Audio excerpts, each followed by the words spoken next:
of my education about black people.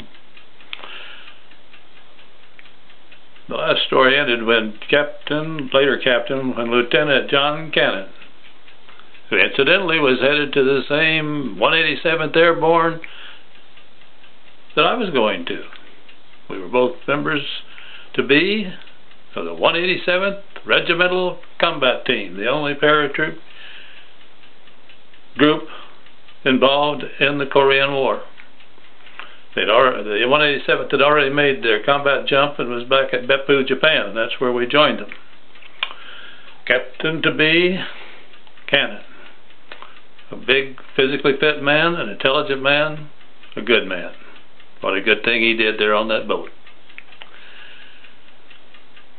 Get to the outfit, and one of the leading doctors in the medical company was Captain James Miller. Even bigger man. Boy, he looked like Linwood Sexton. I'm sure he had been an outstanding college athlete. He just had that look. A big, rangy man and a good doctor. Just a plain old good man. Also very black. Well, when we ended up on the front line in Korea, you know, that was late in the war. We already had the negotiations going down there where they argued about the shape of the table and all that foolishness. But the war's still on. I personally, with a group of enlisted men, carried a 200 and some pound sergeant out of no man's land while we were up there. Rode back in an ambulance with another fellow that my job was to keep him awake. It had been shot through the chest. What I'm trying to say is that it wasn't very heavy combat, but it was combat, and there's some other stories I want to tell about that. That's not what this story is about now. But Captain Miller ended up being our commanding officer when Captain Garvey, another doctor, I think he was from Wichita, Kansas, as a matter of fact.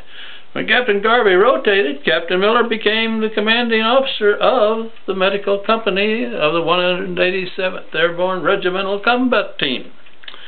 And when we were on the front line, little hole in the wall, about a little bigger than this little room I'm in, but a very small hole in the side of the mountain, guess who's bunking in there? Captain Miller, Captain Cannon, Lieutenant Riggs, and Lieutenant Marvin Goldstein. Got along fine with black Captain Miller, black Captain Cannon. That other lieutenant, that old boy, that Yankee from New York, Boston, no, I think maybe New York and Brooklyn, I don't know. All I know is the two of us, you might as well have put two tomcats in a bag and then reached in and pinched first one and then the other. We just didn't like each other very well. But good experience with these two black men. This was about the time that my mother said some people were concerned about the fact that I had a black commanding officer and a black second in command, and she just wanted me to know that one time when the missionaries were there at our church, they had a black man with them, and the food tasted just the same with a black man eating at the table. Well, wasn't that a surprise?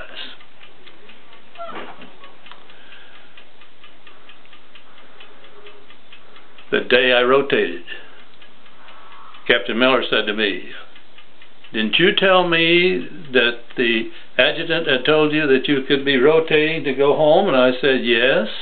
Well, he said, "If it was me, I'd get a jeep and go back to the headquarters and find out what's going on." He said, "You're always hearing about somebody the day before they would have rotated gets killed."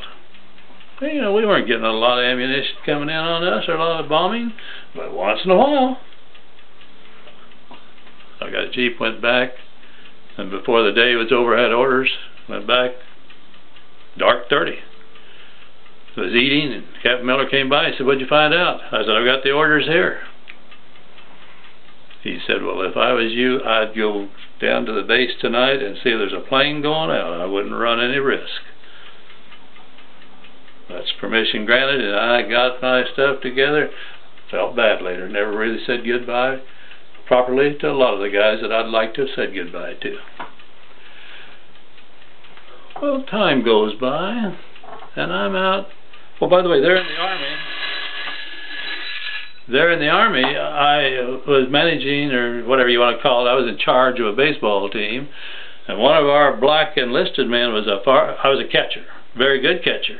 But we had a black catcher that was better than me, and I knew it. So I had him starting, and I stayed on the bench. He let me down one day. He didn't turn up for a game, and I ended up getting out there thinking, oh, he'll come. Didn't warm up right. Hurt my arm bad in that game. But then I'm back at Phillips, not at Phillips. I'm back, go down to Nashville and get a master's degree. I'll give you one more chapter on this and leave you alone. I know you're tired of it. Thank you.